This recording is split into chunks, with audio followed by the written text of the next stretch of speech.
साल था 2007। केरल के एक छोटे से गांव पट्टनम में एक आर्कियोलॉजिकल एक्सकेवेशन हुई। उस एक्सकेवेशन में जो चीजें मिली उसे देखकर आर्कियोलॉजिस्ट भी दंग रह गए। वहां ऐसे आर्टिफैक्ट्स मिले जो 2000 साल पुराने थे। और शॉकिंग चीज ये थी कि वो आर्टिफैक्ट्स पट्टनम गांव या केरल के नहीं थे।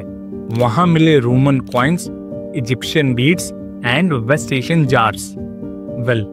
इससे भी ज्यादा शॉकिंग चीज, वहां 12 स्केलेटन्स मिले और जब उनका डीएनए एनालिसिस हुआ तो चीजें और ज्यादा कॉम्प्लिकेटेड हो गई, क्योंकि डीएनए सैंपल्स में ग्रीक और रोमन जेनेटिक फुटप्रिंट्स मिले।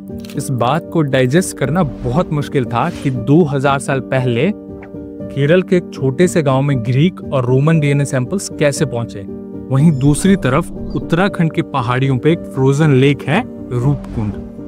रूपकुंड को मिस्ट्री लेक या स्केलेटन लेक भी बोला जाता है, क्योंकि जब भी ये झील मेल्ट होती है तो इसके बेस में बहुत सारे स्केलेटन्स दिखाई पड़ते हैं। पहली बार 1942 में एक ब्रिटिश फॉरेस्ट रेंजर ने ये स्केलेटन स्पॉट किए थे और 2019 में इन स्केलेटन्स पे एक रिसर्च पेपर पब्लिश हुई, जिसने इंडिया की जेनेटिक हिस्ट्री को और ज्यादा कॉम्प्लिकेटेड कर दिया।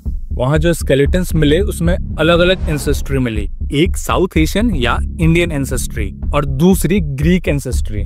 फिर वही सवाल कि आज से लगभग 300 साल पहले ग्रीक लोग उत्तराखंड की पहाड़ियों में क्या कर रहे थे। और उससे भी ज्यादा शॉकिंग चीज ये है कि उन लोगों की एंसेस्ट्री तो ग्रीक थी, लेकिन वो लोग रहते थे इंडिया में। अब ये बात कैसे पता चली? उनके दांतों के ऑक्सीजन सिग्नेचर से। इन सिग्नेचर्स को देखकर हम ये पता लगा सकते हैं कि उन लोगों ने अपने पूरे लाइफ में किस रीजन का पानी पिया होगा, कैसा खाना खाया होगा, एक्सेट्रा। इंडिया की जेनेटिक हिस्ट्री बहुत ज्यादा कॉम्प्लिकेटेड है। भारत सालों से एक ऐसे ज्योग्राफिक लोकेशन पे है जो नेचुरली लोगों को अट्रैक्ट करता है। भारत की इकोनॉमी भी एक वजह थी भारत की ओर माइग्रेशन के लिए, लेकिन वो भी यहाँ की यूनिक ज्योग्राफी और क्लाइमेट की देन थी। और इसी वजह से भारत में इतनी डाइवर्सिटी देखने को मिलती है। डाइवर्सिटी तो है, लेकिन एक सवाल बार बार उठता है कि भारत के ओरिजिनल इनहेबिटेंट्स कौन हैं? नॉर्थ इंडियंस या south Indians? Indo European language बोलने वाले लोग या द्रविडियन बोलने वाले लोग? मुंडा, संथल या कोई और ट्राइब? भारत में यही एक डिबेट नहीं है, एक और डिबेट है कि भारत को भारत के लोगों ने बसाया या बाहर से आए लोगों ने। सैम पिट्रोडा का ये कमेंट सुनिए। Where people on east look like Chinese, people on west look like Arab, people on north look like maybe white, and people in south look like Africa. और ये बात थोड़ी लॉजिकल भी लगती है, लेकिन ये बात सच है या झूठ? हम लोग जितना भी जानते हैं भारत की एंसेस्ट्री के बारे में, वो या तो आउटडेटेड है या झूठ है। लेकिन आज हम रिसेंट डेवलपमेंट्स और रिसर्च पेपर की हेल्प से भारत के डीएनए को ट्रेस करेंगे। तो शुरू करते हैं पहले रिसर्च पेपर से।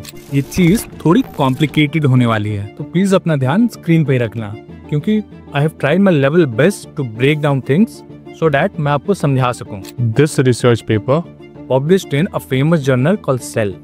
हम आज से 15-20 हजार साल पहले जाएंगे to see what kind of people used to live here in this particular geography. तो अभी तक 15-20 हजार साल पहले का फार्मिंग का कोई एविडेंस नहीं मिला। So that's why people living over here are called hunters gatherers. मतलब they used to hunt animals and gather food for their survival, moving from one place to another.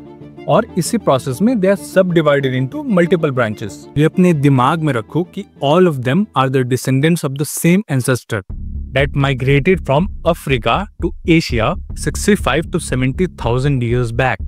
Now, ये लोग अलग अलग कई ब्रांचेस में रह रहे हैं। कई ट्राइब्स या ग्रुप कई हजार सालों तक नहीं मिले, जैसे सेनेटिलीज आज भी अलग हैं। एंड ऑन द कॉन्ट्ररी बहुत सारे ट्राइब्स या groups meeting each other and intermixing with each other. And all of this is happening over here on this big land mass. Now as time passes, their genetic makeup start taking shapes as we see them now.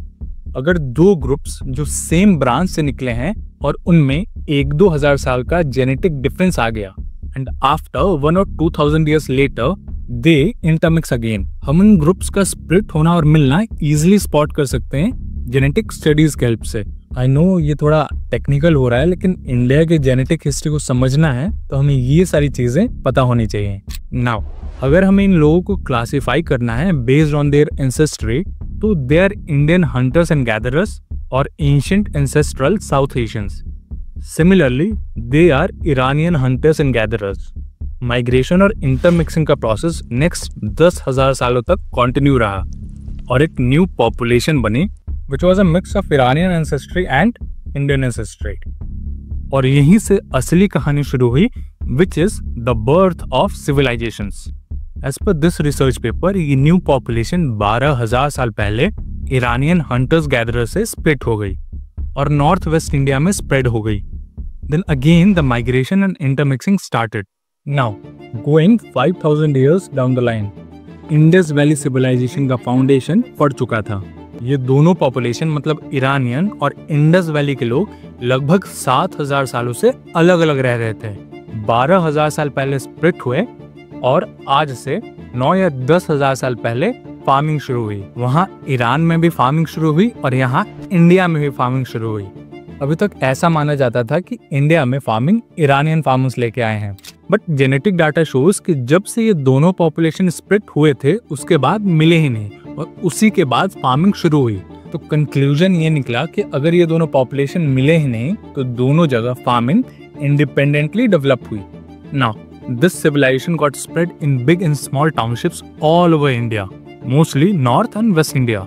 Indus valley civilization spread हुई और अपने peak पे पहुंची, लेकिन आज से 4,000 साल पहले इस जगह में कुछ चेंजेस शुरू हुए। कुछ स्कॉलर्स कहते हैं कि रिवर्स सूखने शुरू हो गए, कुछ कहते हैं कि क्लाइमेट चेंज हो गया और कुछ बोलते हैं आर्यन इन्वेजन हो गया।